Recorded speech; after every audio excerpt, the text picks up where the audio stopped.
En los rincones más recónditos de nuestro mundo, existen lugares que, a pesar del paso inclemente del tiempo, conservan una resonancia, una impronta de las energías intensas que una vez los habitaron. Son espacios donde la realidad parece diluirse, abriendo paso a interrogantes sobre lo que permanece, lo que vibra más allá de lo visible. Hoy, nuestra travesía nos lleva a una villa aparentemente apacible, en la costa bañada por el sol de Sicilia, cerca del pintoresco pueblo de Cefalú. Sin embargo, esta morada esconde un pasado tan oscuro como fascinante, entrelazado con la figura de uno de los personajes más controvertidos y enigmáticos del ocultismo moderno, el mismísimo Aleister Crowley. La villa, conocida originalmente como Santa Bárbara, fue reconsagrada por Crowley como la Abadía de Telema, un templo concebido no solo como un hogar, sino como un laboratorio viviente para experimentos radicales y rituales que desafiaron sin ambagos todas las normas y tabúes de su época. Dada la vertiginosa intensidad de las actividades que se desplegaron entre estas paredes, una pregunta se cierne en el aire, susurrándonos desde el pasado. ¿Persistirá acaso alguna energía residual en este santuario olvidado? ¿Podría quizá latir aún la actividad paranormal en el antiguo templo de Crowley, el epicentro de su audaz Magic? Acompáñennos mientras desenterramos los estratos de la historia de este enigmático lugar, buscando comprender lo inexplicable que allí pudo haber anidado. Bienvenidos a la mirada del vigilante.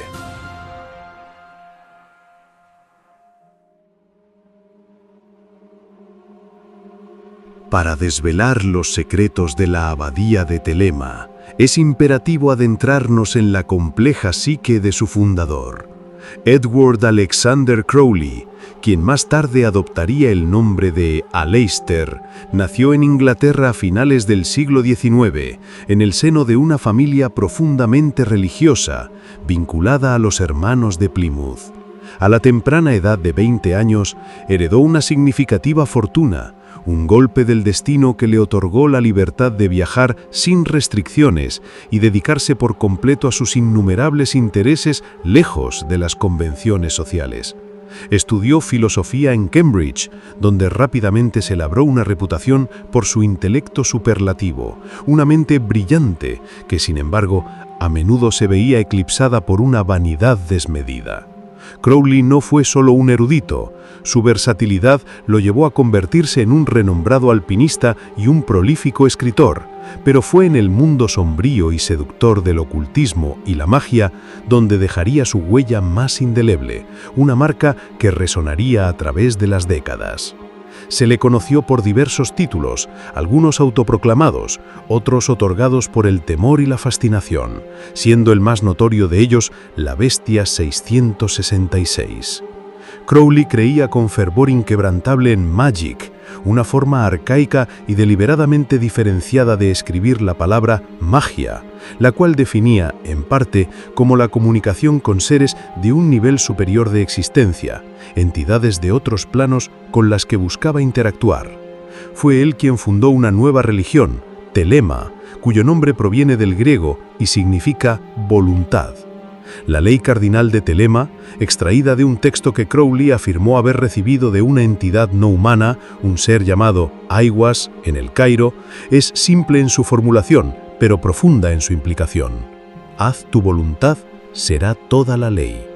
Lejos de ser una licencia para la anarquía o el capricho, Crowley explicaba que esto no significaba hacer lo que te dé la gana, sino por el contrario, descubrir el verdadero propósito de uno mismo, la auténtica esencia de lo que uno está destinado a ser en este plano terrenal.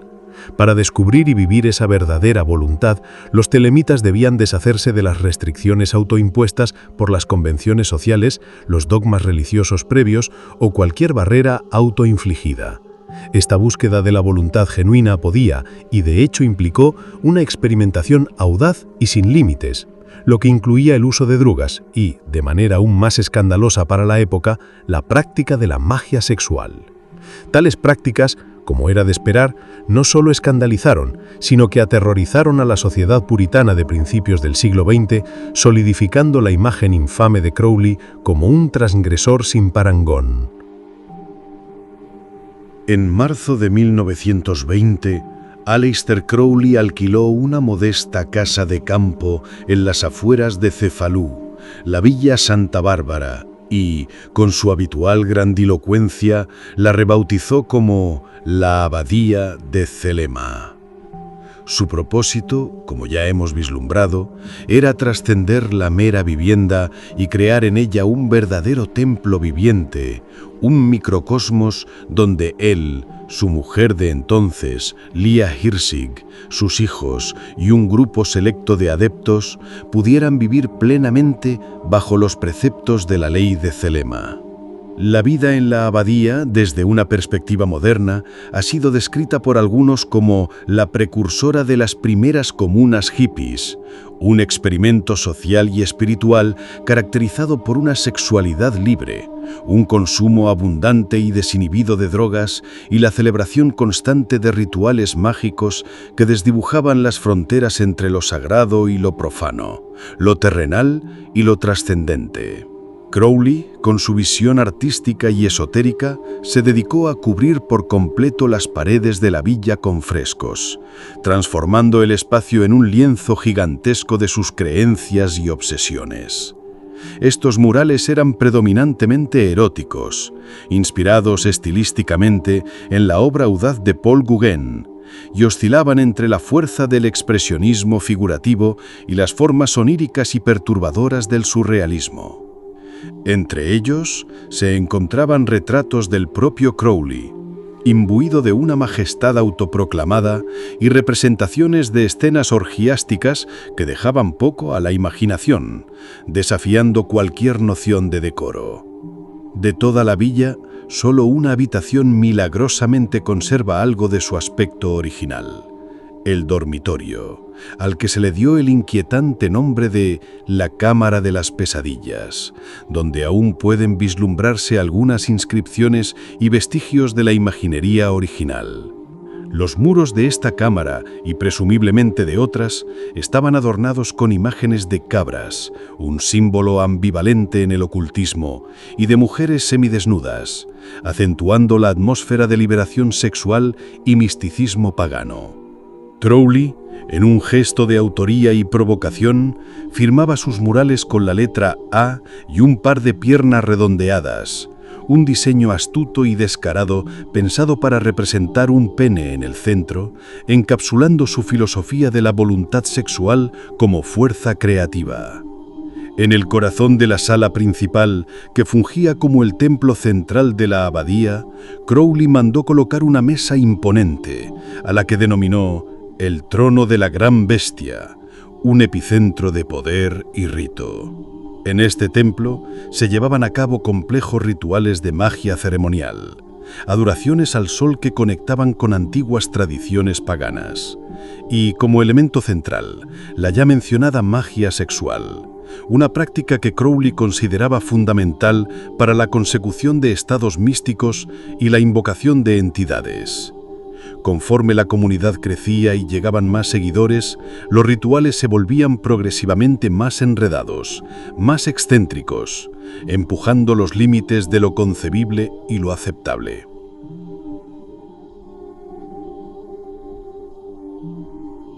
Un aspecto central e ineludible de las prácticas esotéricas llevadas a cabo en la abadía de Thelema era, sin duda, el uso de sustancias psicotrópicas, no con un fin recreativo, sino como una herramienta fundamental para alcanzar estados místicos alterados de conciencia, facilitar la ejecución de la magia y abrir las puertas a las invocaciones de seres o fuerzas de otros planos. Crowley creía firmemente, con una convicción que rayaba en la dogmática, que la ingesta de las drogas mágicas correctas debía preceder a toda ceremonia o ritual para acceder más fácilmente a esas experiencias trascendentales, a menudo inefables. Su experimentación con diversas sustancias fue extensiva y se adentró en territorios poco explorados por otros en su tiempo, anticipándose en décadas a la revolución psicodélica de los años 60.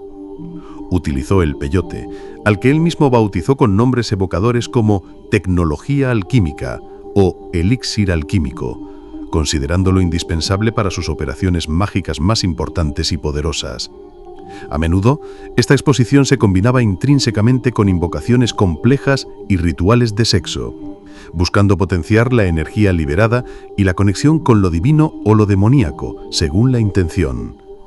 El hachís, otra de sus herramientas, era valorado como un medio para acceder a la autoconciencia profunda y a la introspección, facilitando el viaje hacia el interior del ser. Pero su búsqueda no se detuvo ahí.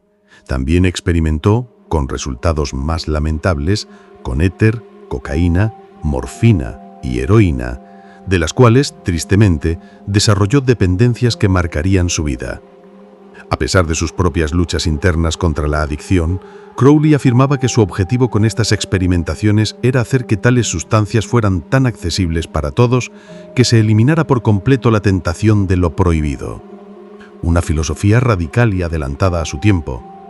Sin embargo, más allá de estas prácticas mágicas documentadas y de sus propias intenciones, comenzaron a surgir acusaciones y rumores perturbadores que se extendieron como la pólvora entre los lugareños y más allá. Los habitantes de Cefalú y sus alrededores observaban con horror procesiones y escenas de desnudez que se desarrollaban alrededor de la villa. Una afrenta directa a la moral conservadora de la época. Dentro de la villa, los susurros se volvieron más siniestros. Se rumoreaba que se sacrificaban perros y gatos en rituales macabros y que, para la consternación de muchos, a los asistentes se les requería beber la sangre de estos animales, un acto que consolidaba la imagen de satanismo y depravación.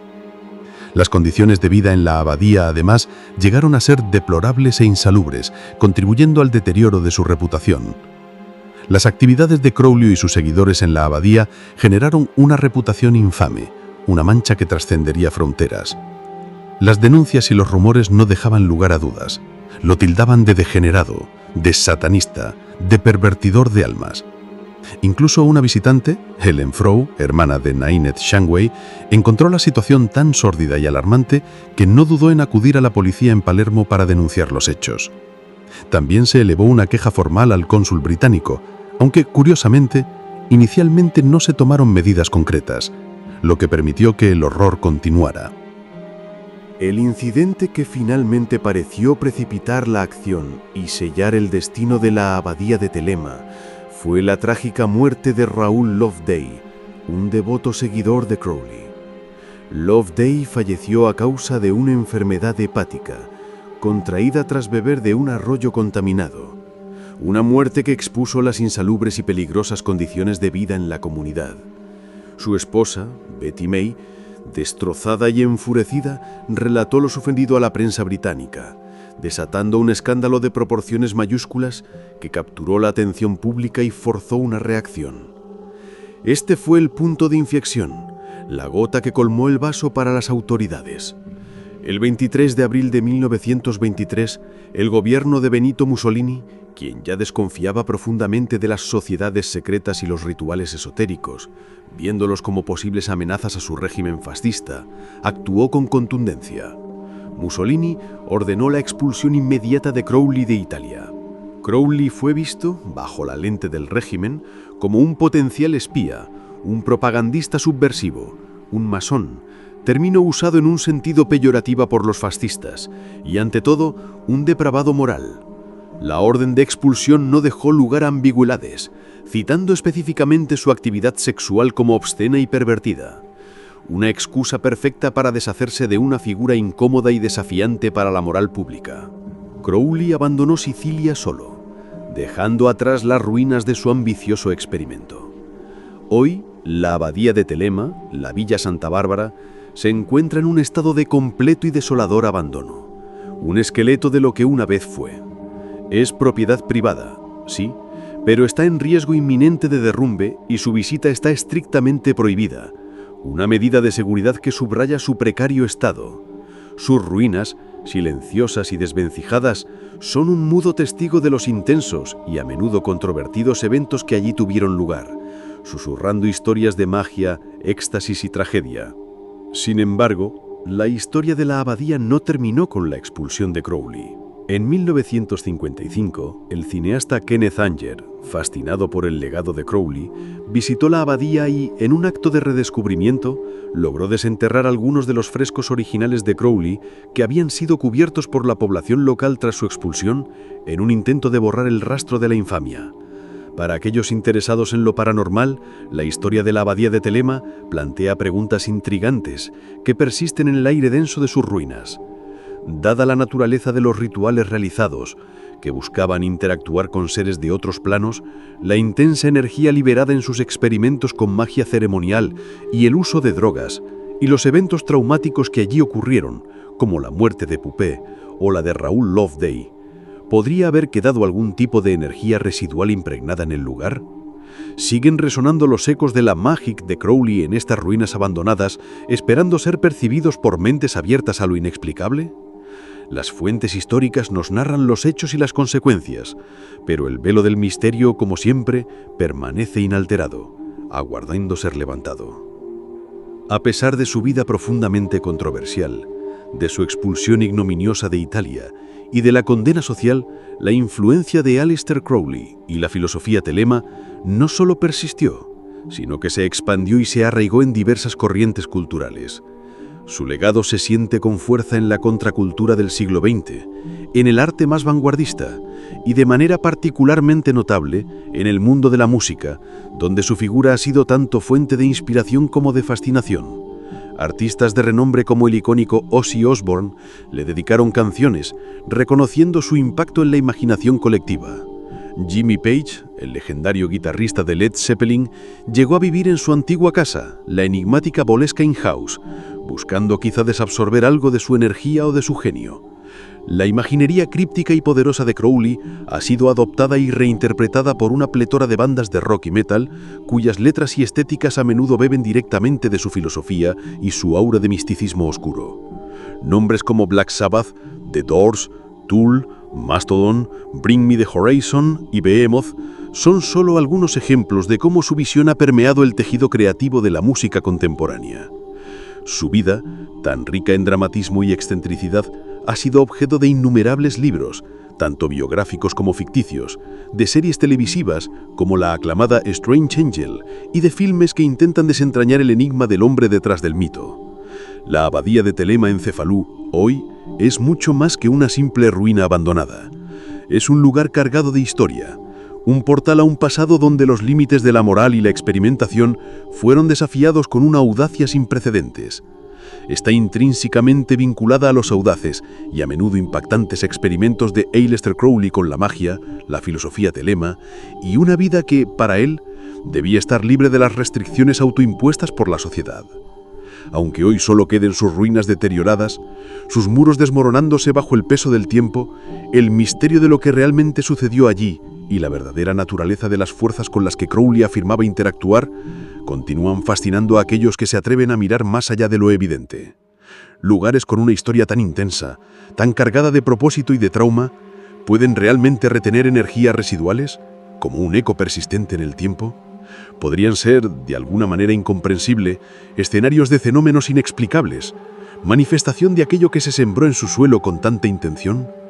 La pregunta persiste, como un susurro en el viento que sopla sobre las ruinas de Thelema.